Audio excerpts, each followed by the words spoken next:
তা আমার দলের ছেলেরা ছুটে গিয়ে বলে আজ আমি শুধু একা খাবো না, বাড়ির ছেলেমেয়ের জন্য নিয়ে যাবো, 4টে 5টা করে নিই। হ্যাঁ, আমি দাঁড়িয়ে দাঁড়িয়ে চিন্তা করছি আমার তো আর কেউ নেই, আমি ছেড়বো, দাঁড়িয়ে রইলাম। একটা নিলেই হবে, আমার মা আর আমি দুজন খাবো, দুটো ব্যাস। দাঁড়িয়ে রয়েছি, তো মনে মনে চিন্তা করছি। আসার সময় মালিকবাবুকে বললাম, বাবু কি এত সুন্দর ফলের বাগান করেছেন, যার যেটা ভাল লাগছে ফল ছিঁড়ে নিয়ে যাচ্ছে, যদি জীবনে কোনো দিন পাপ গাছ লাগান সেই ফল কিন্তু কেউ ভাগ নেবে না, আপনাকে নিতে হবে। পাপ করলে রাশি রাশি ভোগ করবেন না মাসি পিসি, ও দায়িত্ব আপনার। এমনও লোক আছে যে রাস্তা দিয়ে চলে গেলে মানুষ তাকে ফুল ছড়িয়ে নিয়ে যায়, কে? আর এমনও লোক আছে যে রাস্তা দিয়ে চলে গেলে লোক বলে ওই চোর। আপনি ঠিক করবেন চোর ডাক শুনবেন না সাধু ডাক শুনবেন। যার টাকা নেই সে ভগবানকে ডাকছে, আমার টাকা দাও আমি খেয়ে বাঁচি। আর যার টাকা আছে সে টাকা বাথরুমে রেখে দিয়ে জেলে গিয়ে বসে আছে, সে ভগবানকে ডাকছে, আমার জেল থেকে ছাড়ি দাও। ভগবান বলে আমি কোন দিকে যাব, তোকে দেইনি তুই ডাকছিস, ওকে দিয়েছি ও ডাকছে, মাঝখানে গরিব কীর্তনীয়টা পড়ে গেছে। আমি ভগবানকে বলছি, প্রভু তুমি আমাকে একদম কম দিওনি যে না খেয়ে মরে যাই, আবার একদম বেশি দিওনি যেন জেলে চলে যাই। তাহলে কি করবে? মানে তুমি আমাকে টানে রাখবে, টানে রাখলে তোমার দিকে টান থাকবে, তবে তো তোমায় ডাকবো। সুখের দিনে কেউ ভগবানকে ডাকে না, দুঃখের দিনে লোকে ভগবানকে ডাকে। কেউ যদি সুখের দিনে ভগবানকে ডাকে, ভগবান তার ঘরের চাকর হয়ে সামনে দাঁড়ায়। কেন বললাম? মনে রাখবেন। হ্যাঁ, মেঘনাথদা কথা একটা বলতে বলেছে, সব সময়ের জন্য মনে রাখবেন, পৃথিবীতে দাঁড়িয়ে যে সমস্ত বাবা মায়েরা শিক্ষিত সমাজ দাঁড়িয়ে বসে আছেন, মনে রাখবেন কমিটি খুব ভালো টাইমে আমাকে টাইমটা দিয়েছে। সকলের জন্য বলবো, এক পকেটে মোবাইল রাখবেন, আরেক পকেটে গীতা রাখবেন।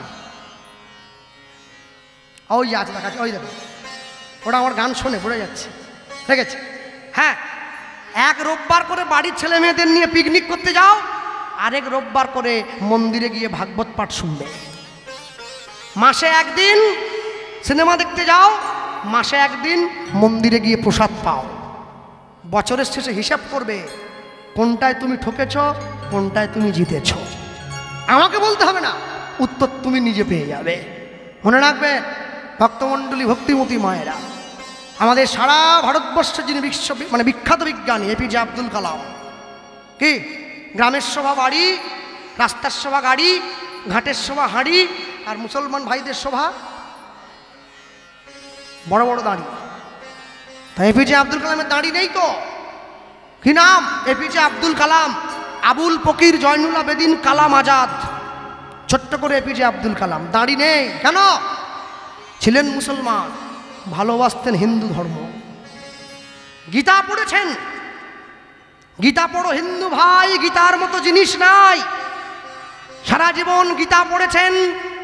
মৃত্যুর আগে সাংবাদিকরা প্রশ্ন করেছিল, স্যার একটা কথা জিজ্ঞাসা করবো, বলুন, what do you learn about Gita? গীতার থেকে কি শিক্ষা পেয়েছেন? রাষ্ট্রপতি তো অনেক বড় শিক্ষিত মানুষ, দেখবেন বাস স্ট্যান্ডে কথাটা লেখা থাকে, তিনি বলতে গিয়ে বলেছিলেন, bridge and wall are made with the same materials. Bridge মানে সেতু, ওয়াল মানে প্রাচীর। ব্রিজ অ্যান্ড ওয়াল, সেতু এবং প্রাচীর, আর মেড তৈরি হয় উইথ দ্য সেম মেটেরিয়ালস, একই রকমের কাঁচামাল দিয়ে। সেতু বানাতো ইট চুন সুড়কি লাগে, দেওয়াল বানাতো ইট চুন সুড়কি লাগে, বাট কিন্তু ব্রিজ জয়েন্টস দ্য পিপল। সেতু কী করে? ওপারের মানুষকে এপারে আসতে সাহায্য করে, মানুষে মানুষের মধ্যে মিলন করিয়ে দেয়। অ্যান্ড ওয়াল, প্রাচীর কী করে? ডিভাইডস দ্য পিপুল, মানুষে মানুষের মধ্যে বিভেদ করে দেয়। আমি গীতা পড়ে শিখেছি, তোমরা মিলনের সেতু তৈরি করবে, বিভেদের প্রাচীর তৈরি করবে না। মনে রাখবেন ভক্তমণ্ডলী, ভক্তিমতী মায়েরা, সকালবেলায় পরের দিন সকালে ঘুম থেকে উঠে উদ্ধারণ দত্ত স্নান করে মন্দিরে যাচ্ছে, নিজের বড় মেয়ে ছোট মেয়েকে ডাকছে, মা রে আয়, মন্দিরে যাচ্ছি, ভগবানকে সেবা দিতে হবে। ছোট মেয়ে উঠে চলে গেল, বড় মেয়ে উঠছে না, ঘুমিয়ে রয়েছে। বাবা চলে গিয়েছে মন্দিরে, ভগবানকে মালা গাচ্ছে, ভগবানকে সাজিয়ে দিচ্ছে সুন্দর করে। কি? কৃষ্ণ কেশব, কৃষ্ণ কেশব মধুমাখা হেই না, হরি না সুধা মাখা এই না।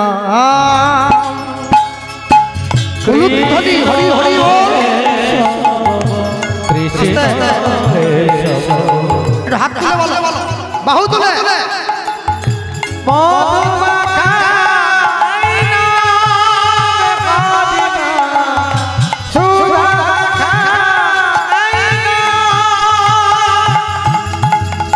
কৃষ্ণ কেশব কৃষ্ণ কেশব মধুমাখা এই নাম হরি নাম সুধাখা এই নাম কৃষ্ণ নিতাই হরি হরি হরি হরি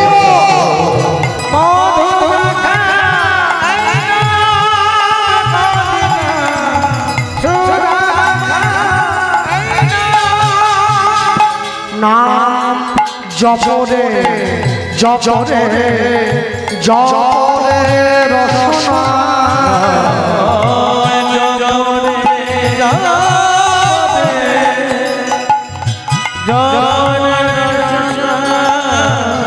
নাম জপরে জপরে জপরে রসনা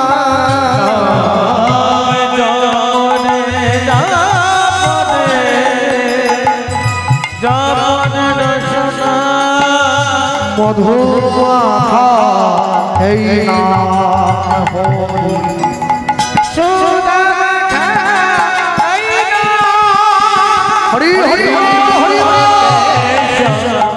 কৃষ্ণ কেশব মধুমাখা এই নাম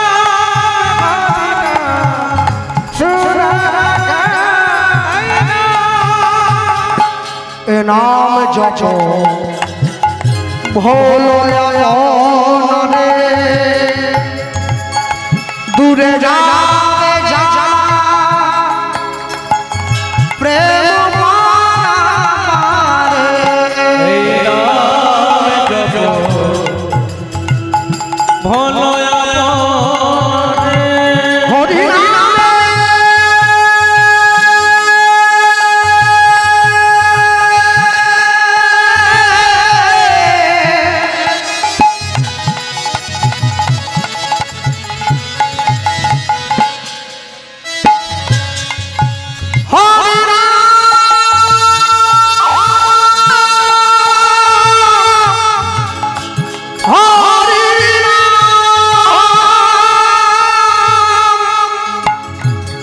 হরি নাম হরি নাম হরি নাম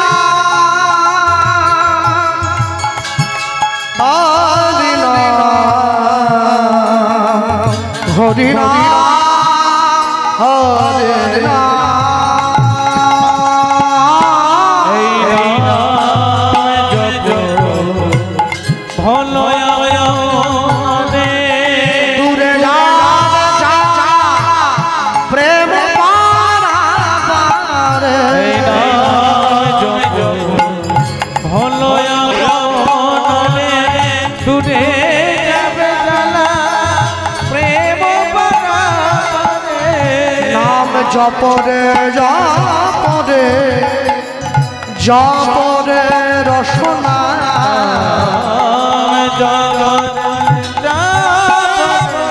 জপরে রসনা নাম জপরে জপরে জপরে রসনা জপরে রসনা মধুমাখা এই নাম হরি নাম সুধামাখা নিতাই হরি হরি কৃষ্ণ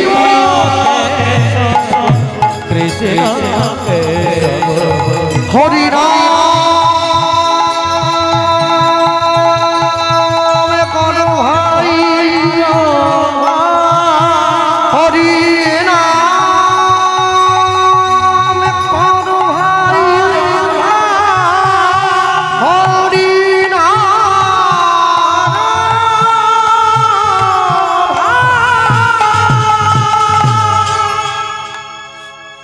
বসুধা ভগবানের আরতি হবে ছুটে আয় মা মেয়ে যাচ্ছে না বাবা বারবার ডাকছে ছোট মেয়েকে জিজ্ঞাসা করছি, তো দিদি আসছে না কেন রে, এতক্ষণ থেকে ডাকছে, এতক্ষণ তো শুয়ে থাকে না। শোনো মা, ও মা, আস্তে আস্তে করে সূর্যদাস পণ্ডিত এসে নিজের ঘরে গিয়ে মেয়েটাকে ডাকছে, মা উঠে পড়, এই দেখ কত বেলা হয়ে গেল, তুই তো আজকে আরতিতে গেলি না, এই দেখ কত বেলা। মেয়েটা কথা বলছে না আমার সঙ্গে কী জন্য, ও মা বসুধা একবার কথা বল, ও মা উঠে পড়। এত করে বলার পরও যখন কথা বলছে না, সূর্যদাস পণ্ডিত ছোট ভাই গৌরীদাস পণ্ডিতকে ডেকে বলছে, ভাই একবার যা তো, আমার মেয়েকে একটু দেখ না, আমার মেয়েটা কথা বলে এতক্ষণ থেকে ডাকছি। গৌরীদাস পণ্ডিত একটু আধটু কবিরাজি জানতো, আস্তে আস্তে করে মেয়েটার হাতটা ধরে নাড়িটা ধরে ঘরের বাইরে এসে বলে উঠছে, ভাই তোর মেয়ে আর কোনোদিন কথা বলবে না। নিতাই চাঁদের বিরহে তোর মেয়ে আজকে সূর্য উদয়ের পূর্বে এই সংসারের মায়া ত্যাগ করে আমাদের সকলকে ছেড়ে চির বিদায় নিল।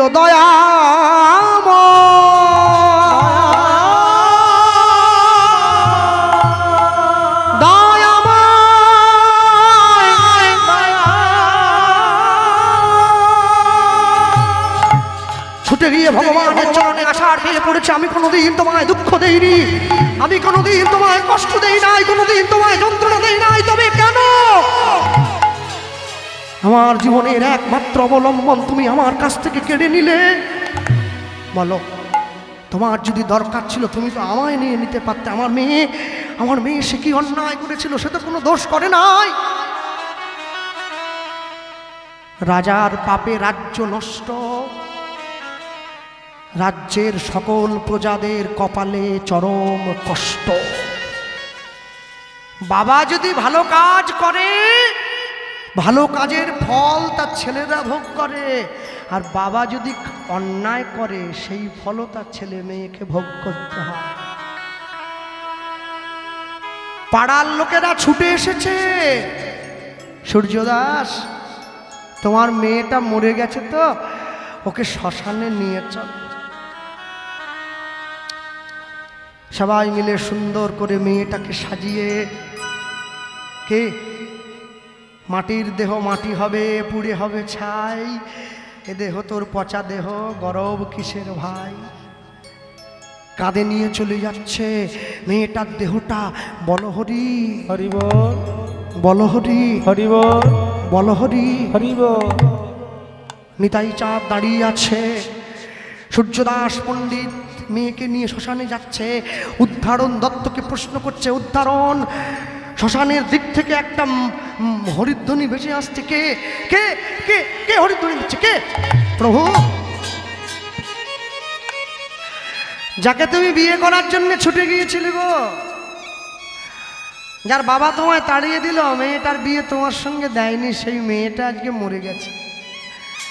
যে আমার প্রভুকে কষ্ট দিয়েছে তার মেয়ে মরে গেছে। আমি আজকে বড় সুখ পেয়েছি, আমি বড় আনন্দ পেয়েছি আমার প্রভুকে। চুপ করো,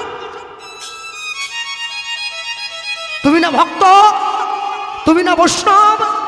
শোনো, ভক্ত কোনোদিন অপরের বিরহে অপরের দুঃখে আনন্দ করে না, বৈষ্ণব কোনোদিন অপরের দুঃখে আনন্দ করে না।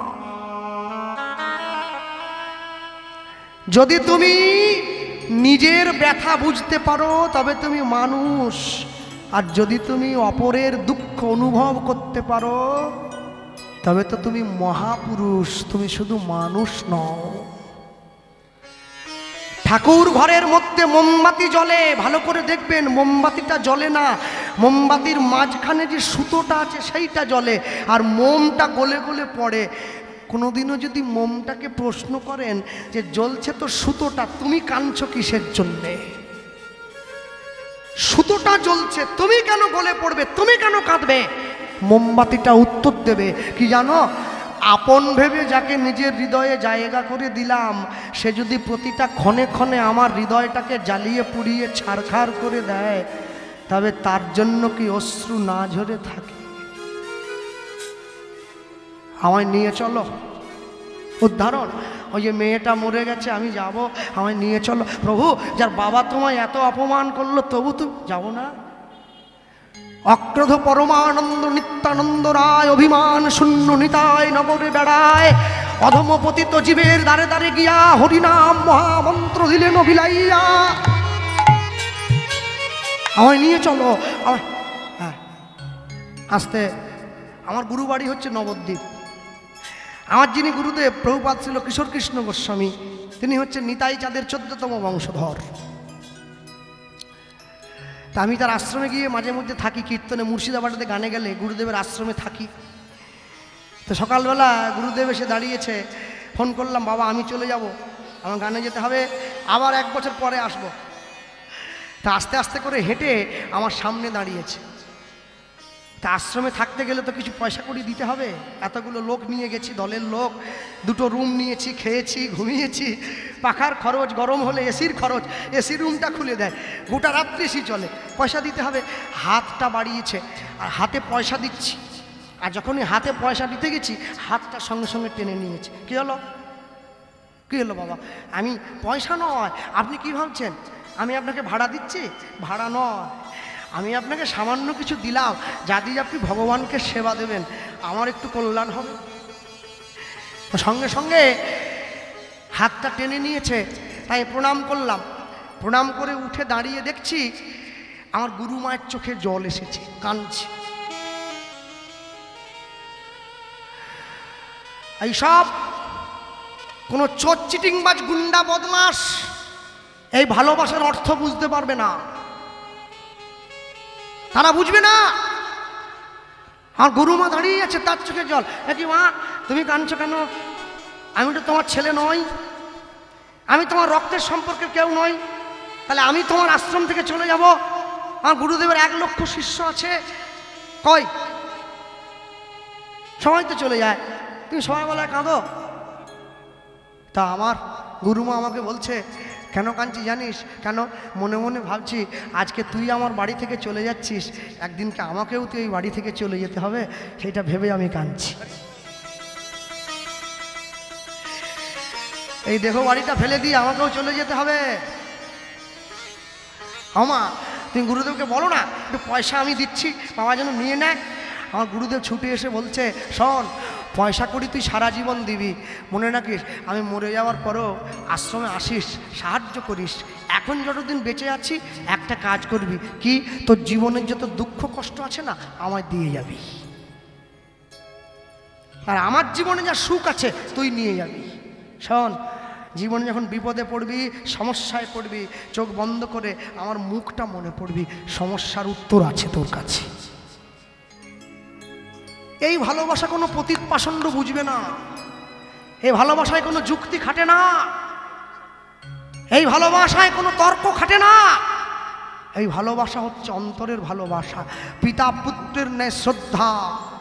মায়ের থেকে যদি বেশি কেউ ভালোবাসে তাহলে জানবেন আপনি বড় বোকা, আর বাবার থেকে যদি কেউ বেশি আপন হয় তাহলে বুঝতে হবে সে তোমাকে দিচ্ছে ধোঁকা। হ্যাঁ, বাবা মায়ের থেকে বেশি আপন কেউ হয় নাকি? কেউ হবে না। যতই যাও না মন্দির মসজিদ, যতই যাও না তীর্থস্থান, বাবা মাকে না বাসিলে ভালো পাবে না কোনো দিন ভগবান। হ্যাঁ, সময় কি আছে না শেষ হয়ে গেল? আছে? আচ্ছা আচ্ছা, হ্যাঁ আমি বলতে গেছি একটু ছোট্ট মনে করাবো আপনাদের, কি যে তৃষা জাগিলে তোমারে হারাবো, সে তৃষায় আমার জাগা না।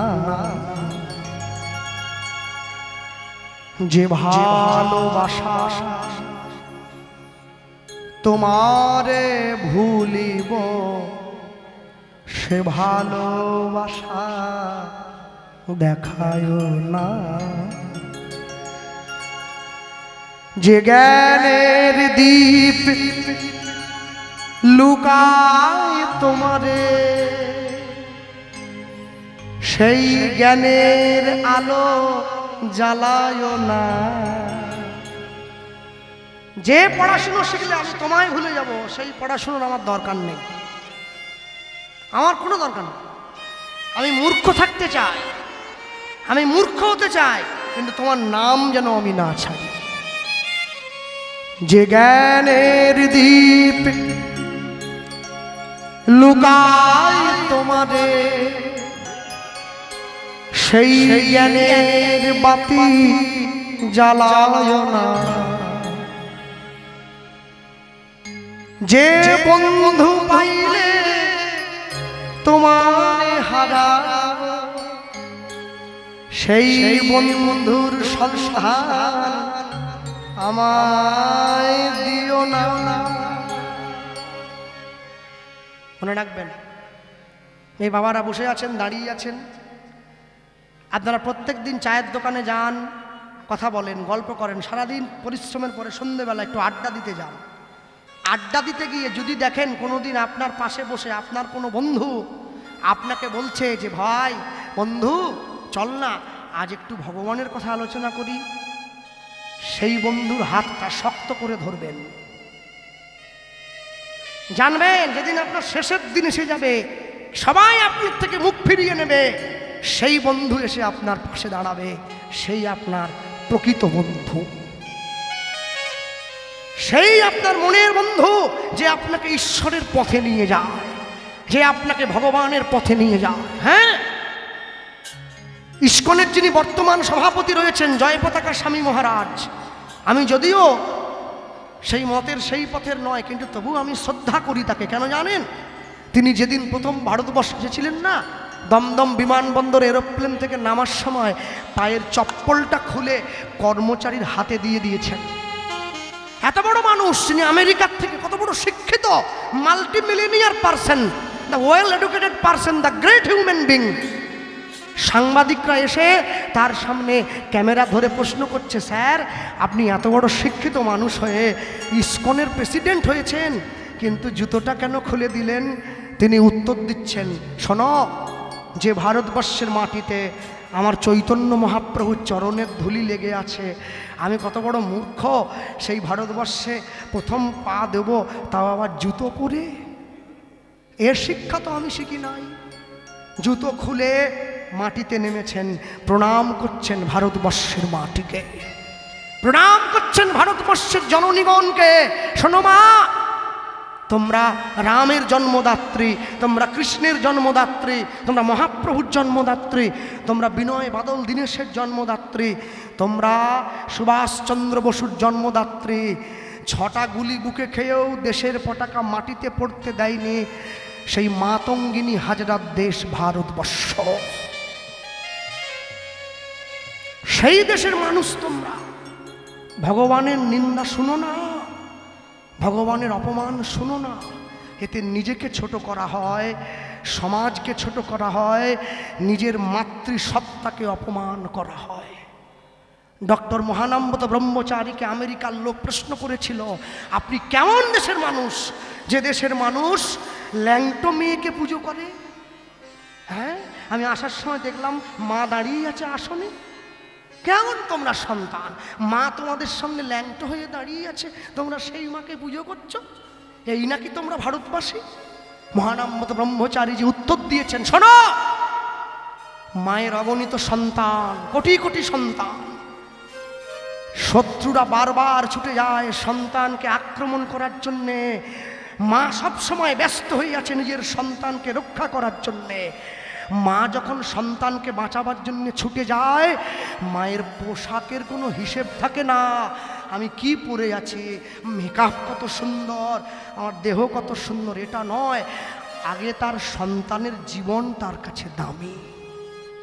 মনে রাখবেন, সেই ভারতবর্ষের মানুষ আপনারা কোনোদিন ভারতবর্ষের মানুষকে ছোট হতে দেবেন না, অপমান দেবেন না, প্রতিবাদ করবেন। কেন করছো, কি জন্য করছো, কি ক্ষতি করেছে ভারতবর্ষের মানুষ?